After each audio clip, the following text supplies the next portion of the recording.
সাবেক সিদ্ধিরগঞ্জ পৌর প্রশাসক আব্দুল মতিন প্রধান বলেন, ছোটবেলা থেকেই বিভিন্ন প্রজাতির পাখি লালন পালন করা আমার শখ ছিল। এটি আমার জীবনের একটি বড় অংশ জুড়ে রয়েছে সবসময়।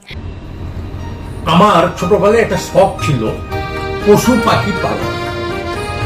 এটা সেই বাল্য জীবন থেকেই, ছাত্র জীবন থেকেই আমার এই অভ্যাসটাই, শখটা ছিল, ইচ্ছাটা ছিল।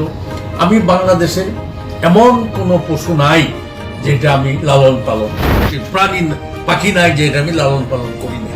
ময়না থেকে আরম্ভ করে, বনমোরগ থেকে আরম্ভ করে, যে ফিঙ্গে বলে, ফিঙ্গে কেউ বলে ফেচ্চা, কালো রঙের পাখি, এগুলি এত শক্তিশালী, এত পাওয়ারফুল, ওরা চিলকে, বড় বড় পাখিকে পর্যন্ত ওরা দৌড়ে দেয়, ওদেরকে ভয় পায়। সেই ফিঙ্গে পর্যন্ত আমি বাচ্চা আমি পালছি। হলুদ পাখি, হলুদিয়া পাখি যেটাকে বলে কুটুম পাখি, কাঠকুড়ালি পাখি, ঘুঘু পাখি, বগের বাচ্চা, কয়েক প্রকার বগ বাচ্চা পালতাম, ছেড়ে দিলে খাই আবার বাসায় আসবো। কয়েক প্রকার শালিক পালছি, টিয়া পাখি পালছি। এই টিয়া পাখি কোনো সময় ফেরত আসে নাই, ময়নাও ফেরত আসে। আমার মনে স্পষ্ট মানুষের মতো কথা বলতো, সবসময় আমার বাচ্চাদেরকে টাকাটাকি করতো। বড় আর ছোটবেলা তো পালছি অনেক সুন্দর এবং টুনটুনি পাখি আমি পালছি। আমি কি কত পরিমাণ যে অতিথি পাখি, এই পাখি, অতিথি পাখি, হাঁস, এগুলি পর্যন্ত আমি লালন পালন করছি। কালিম পাখি আমি লালন পালন করেছি, বাচ্চা ডিম দিয়েছে, বাচ্চা দিয়েছে। আমি দেশি পাখির কথা বলছি। আর বিদেশি যে টাকার যে পাওয়া যায় কাটা বনে, বিদেশি পাখি তো আমি চিড়িয়াখানা মানে বিভিন্ন ধরনের পাখি আমি পালছি। পশুও যেমন বেজি পালছি, বানর পালছি, কুকুর পালছি এবং হরিণ পালছি। এগুলি আমি অনেক সুন্দর আমার বাসায়, ছাগল পালছি, ভেড়া পালছি। এগুলি আমি এনে লালন পালন করেছি। অনেকে পোষবেন, বেজি তো আমার ছেড়ে দিলে ঘুরে ঘিরে আবার ফিরে আসতো। কুকুর পোষ মানছে, বানর বাইন্ডা সিগলতে বাইন্ডেই পালছি। বানর, সাদা ইঁদুর ছিল, ইঁদুর, বিলাতি ইঁদুর বলে, সেগুলি পালছি। খরগোশ পালছি, তারপরে খরগোশের এই ছোট ইঁদুরের চেয়ে বড় একটা আছে, ওইটা পালছি।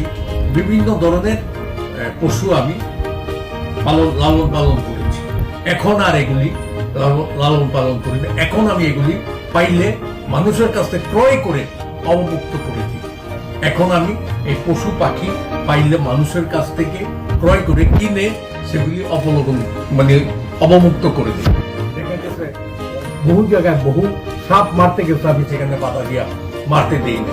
গুই সাপ মারতে গেছে, আমি বাধা দিয়া গুই সাপকে বাঁচিয়ে দিয়েছি। এরকম বহু পাখি, বক, মাছরাঙ্গা পালন করছি আমি, আবার মাছরাঙ্গা অবমুক্ত করছি। এখন আর এগুলি পালি না। এখন পাখির প্রতি অন্যরকম মায়া। সেই সময় ছিল আমি খাঁচায় রেখে মায়া করতাম, কিন্তু এখন বুঝতে পারি বনের পাখি খাঁচায় কোনোদিনও বদ্ধভাবে তাদের যত আদর করি, যতই খাবার দিই, তারা সেই আদর, সেই খাবার তাদের পছন্দ না।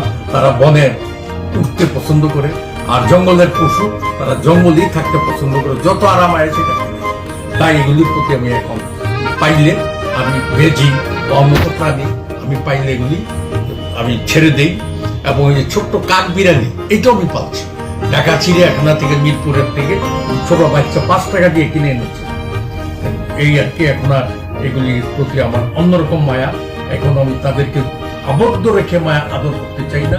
খোলা মুক্ত আকাশে, মুক্ত মনে ছেড়ে দিয়ে তাদেরকে আমি মুক্ত আদর করতে চাই। সবাইকে ধন্যবাদ।